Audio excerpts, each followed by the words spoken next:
जो जैसा करता है उसे वैसा ही मिलता है। यह संसार का अटल नियम है। लेकिन क्या कभी हमने सोचा है कि हमारे कर्म हमें कैसे प्रभावित करते हैं? इस सवाल का जवाब आज हम गौतम बुद्ध की एक मार्मिक और प्रेरणादायक कहानी में खोजेंगे। जीवन में सुख और दुख क्यों आते हैं? क्यों कुछ लोग लगातार कठिनाइयों का सामना करते हैं, जबकि कुछ के लिए सब कुछ सरल और सहज लगता है? यह सवाल शायद हर किसी के मन में कभी न कभी आता है। भारतीय संस्कृति और सनातन धर्म में इसका उत्तर कर्म सिद्धांत में मिलता है।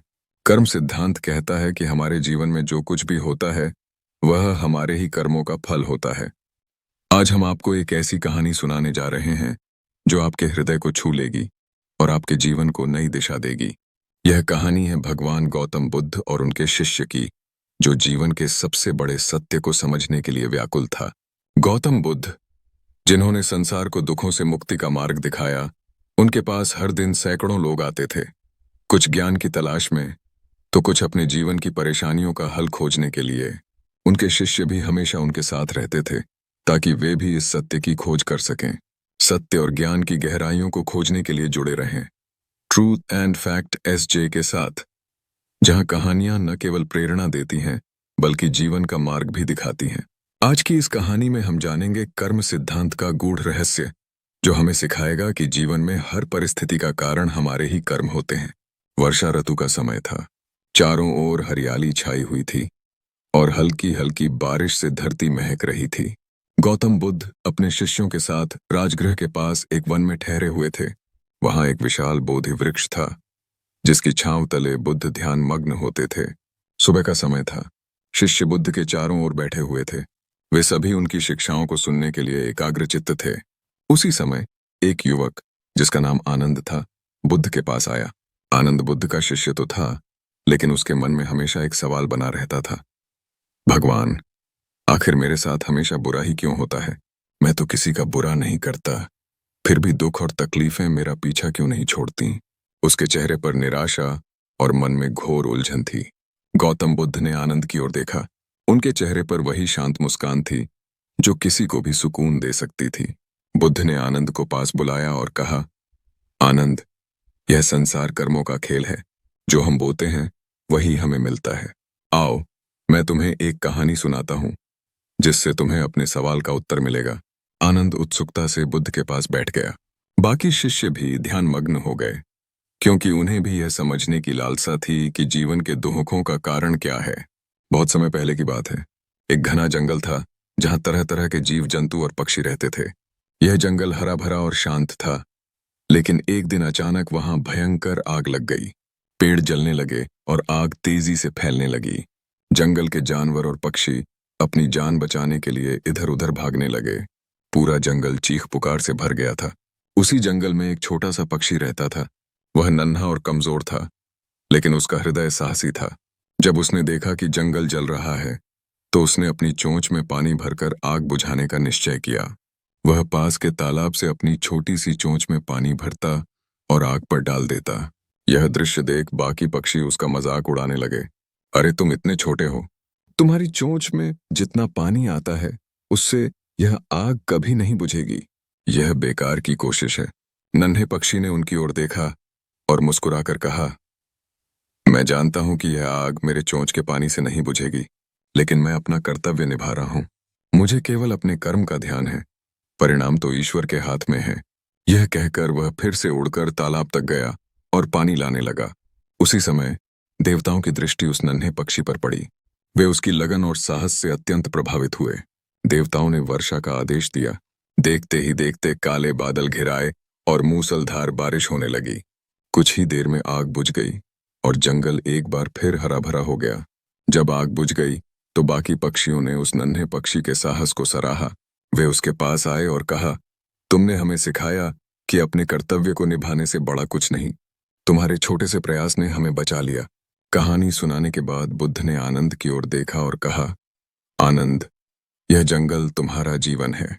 आग तुम्हारे दुख और तकलीफें हैं, और वह नन्हा पक्षी तुम्हारे कर्मों का प्रतीक है। यदि तुम्हें अपने जीवन की कठिनाइयों को हराना है, तो तुम्हें भी उस पक्षी की तरह अपने कर्मों में विश्वास रखना होगा। परिणाम की चिंता छोड़कर सही कर्म करते जाओ। बुद्ध ने आगे कहा, अच्छे कर्म का परिणाम देर से मिल सकता है, लेकिन मिलता अवश्य है। आनंद की आंखों से आंसू बहने लगे। उसने बुद्ध के चरणों में सिर झुकाया और कहा, भगवान, मैं समझ गया। मेरे दुखों का कारण मेरे ही कर्म हैं, लेकिन अब मैं अपने कर्मों को सुधारूंगा। गौतम बुद्ध की यह कहानी हमें यह सिखाती है कि कर्म ही हमारे जीवन का आधार है। जीवन में दुख और सुख हमारे अपने कर्मों का परिणाम है। यदि हम अच्छे कर्म करेंगे तो सुख अवश्य मिलेगा। परिस्थितियां चाहे कितनी भी कठिन क्यों न हो, हमें अपने कर्मों को नहीं छोड़ना चाहिए।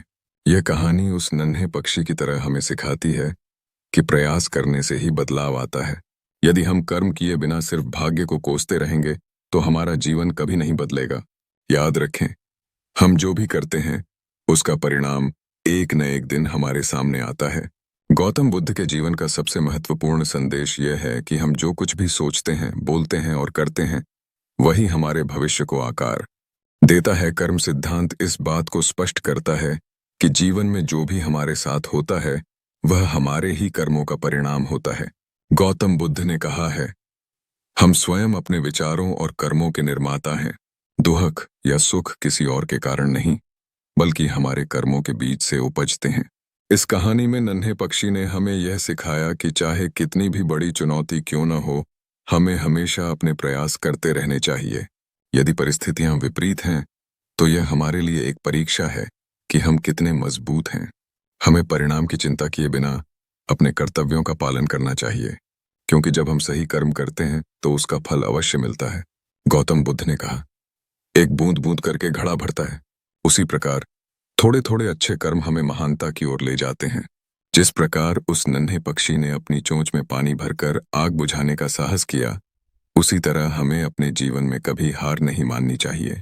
लोग भले ही हमारा मजाक उड़ाएं, लेकिन हमारे प्रयास हमें अंततः सफलता की ओर ले जाते हैं। हार मानने वालों को सफलता कभी नहीं मिलती। सच्चा परिश्रम और ईमानदारी से किए गए कार्य कभी व्यर्थ नहीं जाते। यदि हमें अपने कर्म पर विश्वास है तो परिस्थितियां भी हमारे अनुकूल हो जाएंगी। गौतम बुद्ध ने यह भी कहा, अपने कर्तव्यों को बिना थके निभाओ। कर्म ही तुम्हारे भाग्य का निर्माण करता है। कभी कभी हम परिस्थितियों से घबराकर अपने प्रयासों को रोक देते हैं, लेकिन यह समझना जरूरी है कि जीवन में आने वाली कठिनाइयां हमें मजबूत बनाने के लिए आती हैं। जब आनंद ने यह पूछा कि उसके साथ हमेशा बुरा क्यों होता है, तो गौतम बुद्ध का उत्तर यह स्पष्ट करता है कि जो कुछ तुम आज भुगत रहे हो वह तुम्हारे अतीत के कर्मों का परिणाम है, लेकिन आज किए गए अच्छे कर्म तुम्हारे भविष्य को सुखमय बना सकते हैं। यह बात हमें जीवन में एक गहरी सीख देती है कि अपने कर्मों पर ध्यान दो, भाग्य खुद ब खुद बदल जाएगा। दूसरों के दोष देखने के बजाय अपने कर्मों को सुधारने पर ध्यान दो। परिणाम की चिंता छोड़ दो, क्योंकि सही प्रयास हमेशा फल देता है। हमारी हर छोटी से छोटी कोशिश मायने रखती है। जब नन्हा पक्षी अपनी चोंच में पानी भर रहा था तो उसके प्रयास का असर शायद तुरंत नहीं दिखा, लेकिन देवताओं की कृपा से वर्षा हुई और आग बुझ गई। यह घटना हमें यह सिखाती है, हर छोटा प्रयास महत्वपूर्ण है। निरंतरता और धैर्य से ही बड़े बड़े बदलाव आते हैं। यदि हम अपना कर्तव्य निभाते रहें तो प्रकृति भी हमारी सहायता करती है। गौतम बुद्ध ने कहा, जो व्यक्ति कर्तव्य पथ पर अडिग रहता है उसे संसार की कोई ताकत हरा नहीं सकती। इस कहानी में हमें यह गहरी सीख मिलती है कि जीवन में कुछ भी अचानक नहीं होता।